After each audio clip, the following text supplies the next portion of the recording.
রাসূল সাল্লাল্লাহু আলাইহি সাল্লামের কথাগুলি শিষ্টাচার বলতে গিয়ে আবু হুরায়রা রাদিয়াল্লাহু তাআলা আনহু বলেন, রাসূল সাল্লাল্লাহু আলাইহি সাল্লাম বললেন, মনে রেখো, আর রহমান শাহনাতুন মিনার রহমানে, নরম আচরণ রহমান থেকে নির্গত হয়েছে। রহমান বলেন, মান অসালাকে অসালতহু, মনে রেখো নরম আচরণ তোমাকে যে গ্রহণ করবে আমি আল্লাহ তাকে গ্রহণ করব। শুনে রেখো নরম আচরণ তোমাকে যে ছেড়ে দিবে আমি আল্লাহ তাকে ছেড়ে দেব। নরম আচরণ নেই যার, আল্লাহ নেই তার। নরম আচরণ নেই যার, আল্লাহ নেই তার। রাসূল সাল্লাল্লাহু আলাইহি সাল্লাম বলেন, আয়েশা রাদিয়াল্লাহু তাআলা আনহার বিবরণ, আর রাহিমু মুআল্লাকাতুন বিল আরশে, নরম আচরণ আরশকে ধরে এভাবে ঝুলন্ত অবস্থায় আছে। নরম আচরণ আল্লাহর আরশকে ধরে এভাবে ঝুলন্ত অবস্থায় আছে। নরম আচরণ ঝুলন্ত অবস্থায় থেকে বলে, মান ওয়াসালানি ওয়াসাহুল্লাহ, আমাকে যে গ্রহণ করবে আল্লাহ তাকে গ্রহণ করবেন। ওমান কাতানি কাতাহুল্লাহ, আমাকে যে ছেড়ে দিবে আল্লাহ তাকে ছেড়ে দিবেন। মনে রাখবেন, নরম আচরণ দিয়ে অনেক কিছু করা যায়। নরম আচরণ দিয়ে আল্লাহকে সন্তুষ্ট করা যায়। আবু জার গেফারি রাদিয়াল্লাহু তাআলা আনহু বলেন, রাসূল সাল্লাল্লাহু আলাইহি ওয়াসাল্লাম বলেছেন, মান আহাব্বা আন ইউবসাতা লাহু ফি রিজকিহি, যে চায় তার রুজি বেশি হয়ে যাক, তার টাকা বেশি হয়ে যাক, যে চায় তার রুজি বেশি হয়ে যাক, তার টাকা বেশি হয়ে যাক, ওয়া ইউনসাহু লাহু ফি আসারিহি, তাকে আল্লাহ একটু বয়স বেশি দিয়ে দেখ, ফালিয়াসিল রাহিমাহু, সে যেন নরম আচরণ করে। এই ছেলে, বলো তো কি করলে বয়স বাড়বে? নরম আচরণ। বলো তো কি করলে রুজি বেশি হবে? নরম আচরণ। মনে থাকবে না মনে হয়? যারা দিন রাত টেনশন ভোগ করছে যে টাকা পয়সা সব হারিয়ে গেল, ব্যবসা বাণিজ্য মার খেল, তাকে কি করতে হবে? নরম আচরণ গ্রহণ করতে হবে। আর একটু জরুরি, রাসূল সাল্লাল্লাহু আলাইহি ওয়াসাল্লাম বলেন, লা তারুদ্দুল কাদারা ইল্লা দুআ, দোয়া প্রার্থনা ভাগ্যকে পরিবর্তন করতে পারে। পৃথিবী সৃষ্টির 50,000 বছর পূর্বে যে ভাগ্য লেখা হয়েছে, মায়ের পেটে যেদিন 3-4 মাস, ওই ভাগ্য যেটা লেখা হয়েছে, আপনি যদি বেশি বেশি দোয়া প্রার্থনা করেন তাহলে সেটা কেটে দিয়ে আল্লাহ নতুনভাবে লিখে দিবেন। বেশি বেশি দোয়া প্রার্থনা করলে ওটা কেটে দিয়ে নতুনভাবে লিখে দিবেন। এরপরে আল্লাহ রাসূল বলছেন, এইটা খুব জরুরি।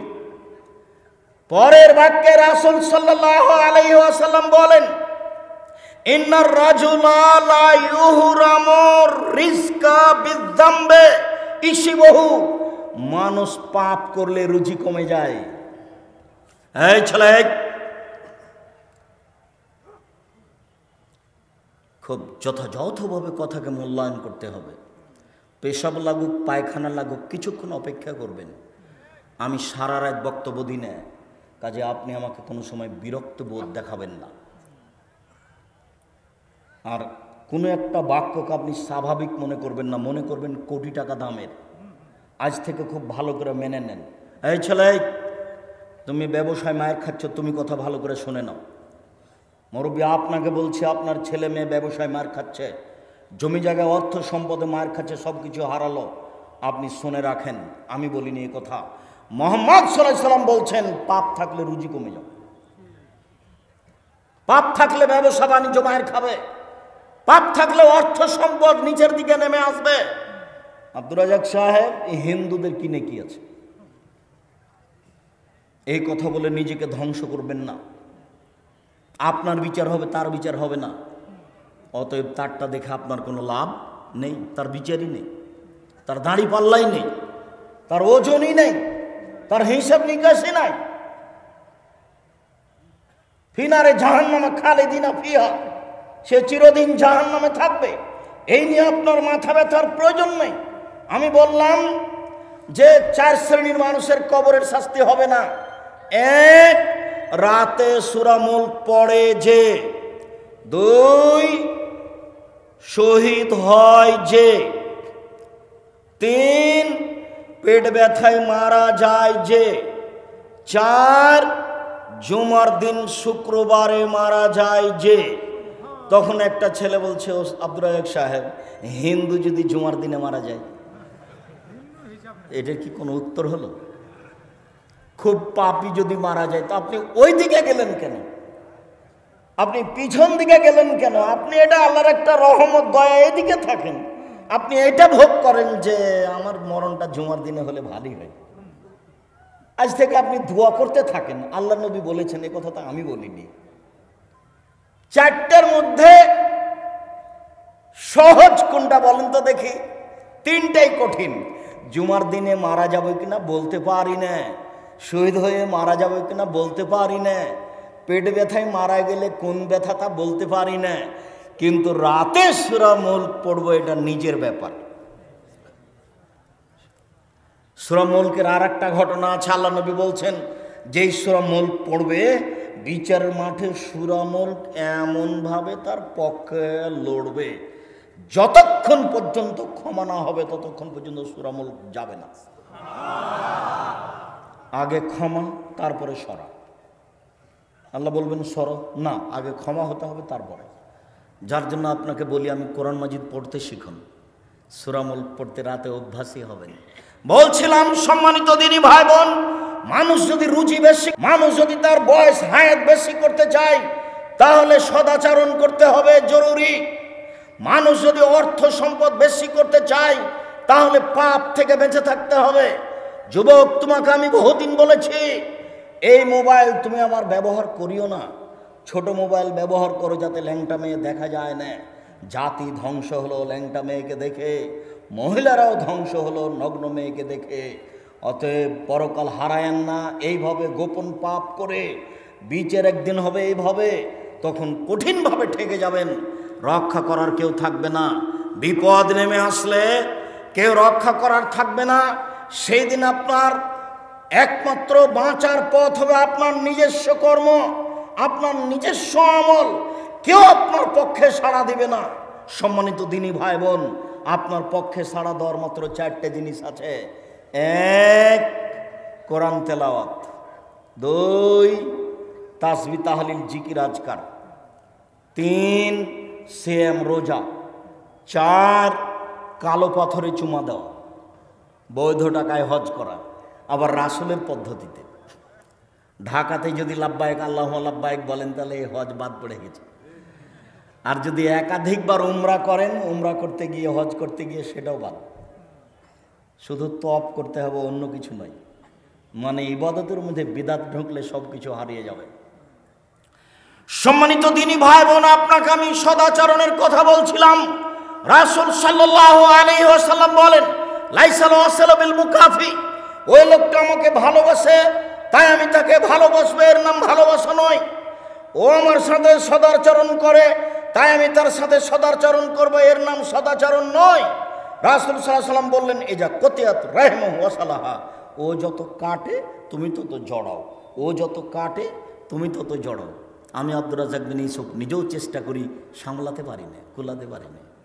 আমাকে কোনোদিন কারোর বিরুদ্ধে বলা লাগেনি, তবে মানুষ বলে আমি এটা শুনতে পাই, দেখতে পাই, নেটেও দেখতে পাই। আমি তো দেখি না, মানুষে বলে যে দেখি আপনার পিছনে বহু মানুষ লেগে আছে। আমি কবে লেগেছি সেটা দেখাও তো দেখি। আমি প্রয়োজন মনে করি না। আমি তুমি যাকে দেখছো পিছনে লেগে থাকতে, আমি তার নামটাই নি না। খবরদার, খুব সাবধান। কোনোদিন মানুষের পিছনে লেগে নিজেকে সফল করতে চাইেন না। মানুষের পিছনে গেলে নিজের সফলতা অর্জন করতে চাইেন না, ভুল কথা। এমনি তো এটা গীবাত, যেদিন আলোচনা আসবে সেদিন ভিন্ন কথা।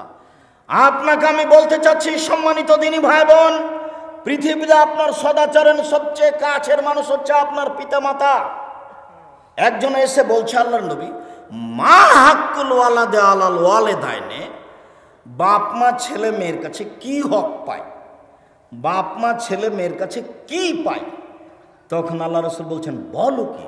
হুমা জান্নাত নারকা, তারাই দুজন তোমার জাহান্নাম, তারাই দুজন তোমার জান্নাত, তারাই দুজন তোমার জাহান্নাম, তারাই দুজন তোমার জান্নাত, ওরাই তোমার জাহান্নাম, ওরাই তোমার জান্নাত। কি বুঝলেন? একটা লোক এসে বলছে, আল্লাহর নবী, আমি যুদ্ধে যাব, সেই জন্য আপনার কাছে পরামর্শ নিতে এসেছি। তখন আল্লাহ রসুল বলছেন, হাল্লাকা উম্মুন, তোমার মা আছে? তোমার মা আছে? জি, আমার মা আছে।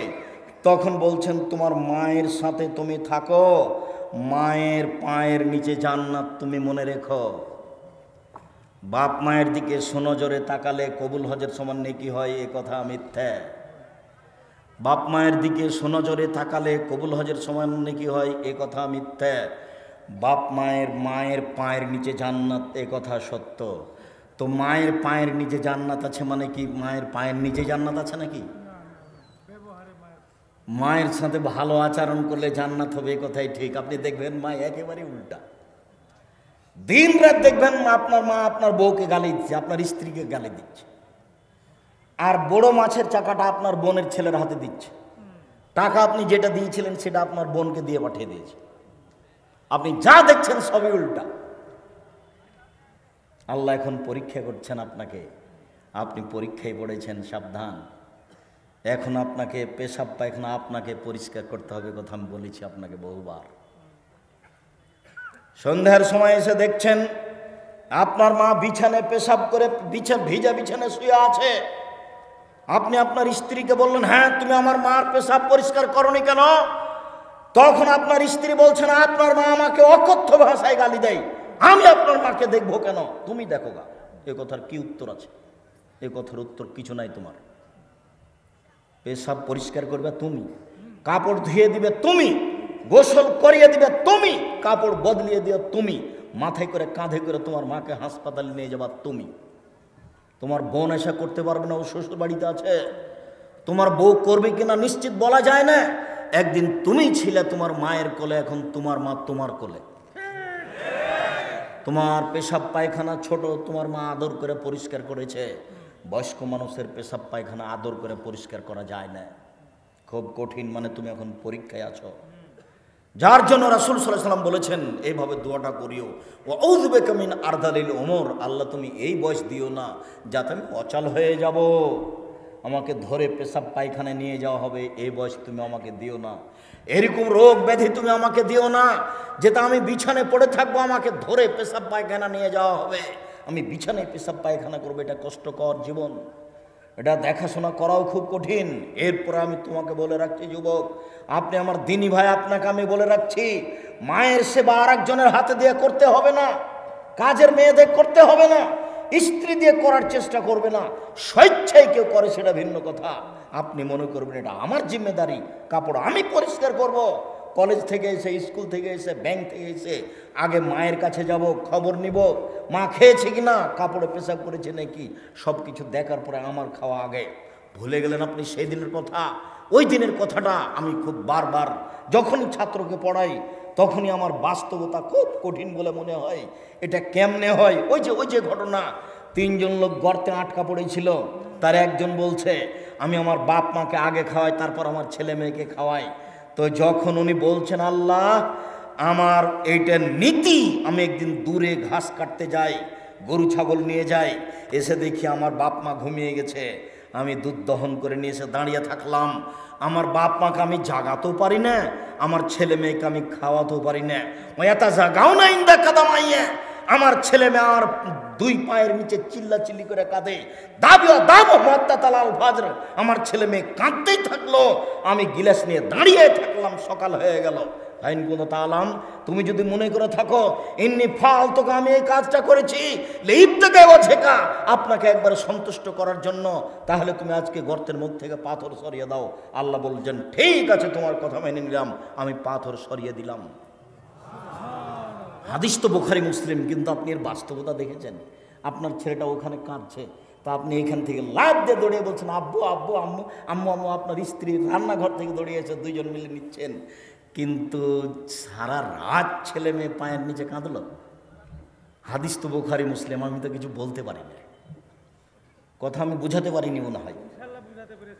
হাদিস তো বুখারী মুসলিম, বাস্তব তো এটাই কিভাবে এটা, কত কঠিন এটা, এরপরে সে অটল, সে এটা করবেই। এরপরে সদাচরণের বস্তু হচ্ছে স্ত্রী। স্ত্রীকে কোনো সময় গালি দিবেন না, ও হচ্ছে আপনার জীবনের সবচেয়ে কাছের মানুষ। আর আপনার বাপ মা হচ্ছে জীবনে আপনার সবচেয়ে শ্রদ্ধার মানুষ। সবচেয়ে শ্রদ্ধার মানুষকে বাপ মা, সবচেয়ে ভালোবাসা স্নেহের আদরের মানুষকে স্ত্রী। স্ত্রীকে কোনো সময় মুখের ভাষা খারাপ করবেন না। উপস্থিত বৈঠকের মুসলিম বোন, আপনাকে আমি দুই একটা কথা বলি। এই ছেলে বসো, এই মেয়ে কথা বলছো কেন? একটু লজ্জা কেন হয় না? একটু শরম করো না কেন? ঢং ঢং করে এসেছ, আবার ঢং ঢং করে চলে যাচ্ছ কেন? দেবরের সাথে এসেছ আবার চলে যাচ্ছ কেন? একটু শরম কেন হয় না? একটু লজ্জা কেন হয় না? তোমার স্বামী কাপুরুষ, নাহলে তোমার বাপ কাপুরুষ। হয় তোমার স্বামী কাপুরুষ, না হলে তোমার বাপ কাপুরুষ। ওই ফাঁকে তুমি এভাবে অন্যায় করে বেড়াচ্ছ। যুবক, তোমাকে বলছি, তোমার অনেক ভালোবাসা আমার সাথে, এ কথা আমি জানি। তোমার বোনকে তুমি কন্ট্রোল করতে পারো, বলো। তোমার মাকে তুমি একটু বলো ভদ্র ভাষায়, আম্মা আপনি এভাবে কিভাবে গেলেন, কিভাবে আসলেন, কেন আপনি এভাবে গল্প করতে করতে গেলেন আর গল্প করতে করতে আসলেন? ঢং ঢং করে আসছে তোমার মা, ঢং ঢং করে চলে যায় কেন? এই হিসাব কেন? ওর তো বাড়িঘর আছে, স্বামী আছে, ছেলে আছে, পেশাব পায়খানা আছে, সব কিছু আছে। এখানে একটা বসার ব্যবস্থা আছে। যদি না থাকে তাহলে দূরে সরে থাকতে হবে। আজ থেকে 20-30 বছর আগে ফুফু, মা, চাচি, খালারা যেত কেমন বাবু বলেন তো? যখন বড় চাদর দিয়ে রাস্তায় হাঁটতো, যখন পুরুষ মানুষ আসতো, তখন তারা কি করতো? সরে একদিকে দাঁড়াতো। আর আজকে পুরুষ মানুষ বুঝতাম নেই, ভিড় চাপিয়ে এ করছে কিনা, হজ এখানে উমরা করছেন নাকি, এনে তওয়াফ করছেন নাকি? এটা একটু শরম কেন হয় না? একটু লজ্জাবোধ করেন না কেন? একটু ইতস্তত করেন না কেন? শোনেন, আল হায়া মিনাল ঈমান, লজ্জাই হচ্ছে ঈমান। আল ঈমান ফিল জান্নাহ, ঈমানই হচ্ছে জান্নাত। লজ্জা নেই যার, ঈমান নেই তার। লজ্জা নেই যার, ঈমান নেই তার। রাসূল সাল্লাল্লাহু আলাইহি ওয়াসাল্লাম বলছেন, অল বাদাউ ফিল জাফায়ে ওয়াল জাফাউ ফিন নার। নির্লজ্জতা হচ্ছে দুশ্চরিত্রের অংশ। নির্লজ্জতা হচ্ছে দুশ্চরিত্রের অংশ। নির্লজ্জতা আছে যার, জাহান্নামে যাবে সে। নির্লজ্জতা আছে যার, জাহান্নামে যাবে সে। লজ্জা নেই যার, জাহান্নামে যাবে সে। কথা আমি বলিনি, মুহাম্মদ সাল্লাল্লাহু আলাইহি সাল্লাম বলেন, আল হায়া মিনাল ঈমান, আল ঈমান ফিল জান্নাহ। লজ্জাই হচ্ছে ঈমান, ঈমানই হচ্ছে জান্নাত। লজ্জা নেই যার, ঈমান নেই তার। এরপরে বলছেন, অল বাজাউ মিনাল জাফা ওয়াল জাফাউ ফিন নার। নির্লজ্জতাই হচ্ছে দুশ্চরিত্রের অংশ। দুশ্চরিত্রের অংশের সাথে মিলিত আছে যে জাহান্নামে যাবে সে। এ কথা মুহাম্মদ সাল্লাল্লাহু আলাইহি সাল্লাম বলেছেন। এখনই উঠে উপদেশ নামে একটা বই পাবেন, ওই বই দেওয়া আছে। লাভবান বই দেওয়া আছে, কে বড় ক্ষতিগ্রস্ত বই দেওয়া আছে। এসব বইগুলো আমি আপনার জন্য লিখেছি, কখনো আপনি তাকে ভুল বুঝবেন না। যদি এমনি চলে যান পকেটে টাকা নিয়েই, তাহলে আমি বুঝবো আপনি আসলে ইমানদারের পরিচয় দিয়ে কাজ করেননি, ভুল হয়েছে। উপস্থিত বৈঠকের মুসলিম বোন, আপনাকে আমি রাসূল সাল্লাল্লাহু আলাইহি সাল্লামের পদ্ধতিতে বলতে চাই, আপনার জন্য জান্নাত সহজ। 1, 5 ওয়াক্ত সালাত খামসাহা। 2, সামাত সারাহা, রমজান মাসের সিয়াম রোজা। 3, আতাত বালাহা, স্বামীকে মেনে চলা। 4, আহসানাত ফারজাহা, জেনায় লিপ্ত না হওয়া। এই 4টা কাজ যদি মহিলারা করে, জান্নাতের সব দরজা খোলা। এ কথা আমি বলিনি, এ কথা মুহাম্মদ সাল্লাল্লাহু আলাইহি সাল্লাম বলেছেন। আদর্শ নারী বইয়ে আছে, আদর্শ পুরুষ বইয়ে আছে।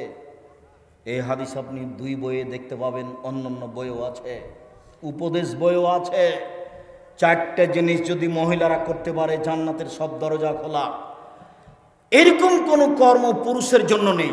এমন কোনো 4টা কর্ম নেই যে পুরুষ করলে তার জন্য জান্নাতের সব দরজা খোলা। তবে আপনি যদি বলেন, আব্দুর রাজ্জাক সাহেব, আপনি একদিন বলছিলেন, কেউ যদি ওযু করার পরে বলে, আশহাদু আল্লা ইলাহা ইল্লাল্লাহু ওয়াহদাহু লা শারীকা লাহু ওয়া আশহাদু আন্না মুহাম্মাদান আবদুহু ওয়া রাসূলুহু, তার জন্য জান্নাতের সব দরজা খোলা। তো এই কথা তো ঠিক, তো পুরুষ করলো ঠিক, মহিলা করলো ঠিক। কথা বুঝাতে পারিনি। অজু করার পরে যদি পুরুষ এই কথা পড়ে, তো জান্নাতের সব দরজা খোলা। অজু করার পরে যদি মহিলা এই দোয়া পড়ে, তো সব দরজাই খোলা তার জন্য। তো মহিলার জন্য যেটা খাস আছে এটা পুরুষের জন্য নেই। আরেকটা হাদিস আপনাকে বলি, রাসূল সাল্লাল্লাহু আলাইহি ওয়াসাল্লাম বলছেন, নবীগণ জান্নাতে যাবেন, শহীদেরা জান্নাতে যাবেন, সিদ্দিক সত্যবাদীরা জান্নাতে যাবেন, মহিলারা জান্নাতে যাবে। একটু বাক্য লাগানো আছে, তবে স্বামী যদি রাগ করে তো স্বামী খুশি না হওয়া পর্যন্ত খাবে না, এই মহিলারাও জান্নাতে যাবে। সিরিয়ালে 4 নম্বরে আছে, তবে একটু কথা লাগানো আছে। 1, নবীগণ জান্নাতে যাবেন, 2, শহীদেরা জান্নাতে যাবে, 3, সিদ্দিক সত্যবাদীরা জান্নাতে যাবে, 4, মহিলারা জান্নাতে যাবে। সেই মহিলা যার স্বামী একটু রাগ করে সন্তুষ্ট না হওয়া পর্যন্ত খায় না, এরা জান্নাতের সিরিয়ালে আছে। আপনাকে আমি সতর্ক করে বলতে চাই, রাসূল সাল্লাল্লাহু আলাইহি সাল্লাম বলেন, সিনফান মিনাল আহলিন নার, 2 শ্রেণীর মানুষ জাহান্নামে যাবে। 1 শ্রেণীর মানুষ যাদের হাতে লাঠি থাকে মানুষকে পিটায়, আর 1 শ্রেণীর নারী নিসাউন, মহিলা, কাসিয়াতুন, কাপড় পরে থাকে, আরিয়াতুন, উলঙ্গ, মুমিলাতুন, তারা পুরুষকে নিজের দিকে আকৃষ্ট করে, মায়লাতুন, তারা নিজেরা আকৃষ্ট হয়, লায়াত খোল্লান জান্নাত, তারা জান্নাতে যাবে না, ওলা ইয়াজিদনা রিহাহা, তারা জান্নাতের গন্ধ পাবে না, ফাইনাল লিহা তারলা তুজাদু মিন মাসিরাতে কাদা ওয়া কাদা, যে জান্নাতের গন্ধ 1 বছরের দূরত্ব পথ থেকে পাওয়া যায়। সম্মানিত দিনী ভাই বোন, এ হাদিস আপনাদের মুখস্থ হয়ে আছে, পুনরায় আপনাকে আমি স্মরণ করার জন্য অনুরোধ জানাচ্ছি। আপনার মাই নগ্ন পোশাকে ঘুরে, ছোট ব্লাউজ পরে আছে, আপনার বোনই নগ্ন পোশাকে ঘুরে, নগ্ন পোশাক পরে স্কুল কলেজে যায়, এখন বসে আছে নগ্ন পোশাক পরে। ফলাফল ভালো নয়, ফলাফল খারাপ। নিজের অঙ্গ প্রত্যঙ্গ জাতিকে দেখিয়ে জান্নাত কিনা যায় না, নিজে বেহায়া হয়ে চলে জান্নাত কিনা যায় না, জাহান্নাম আগে থেকে ঘোষণা আছে। মর্মে দিনী ভাই বোন, আপনাকে আমি এই বিষয়ে খুব সাবধান ও সতর্ক থাকার জন্য অনুরোধ জানাচ্ছি।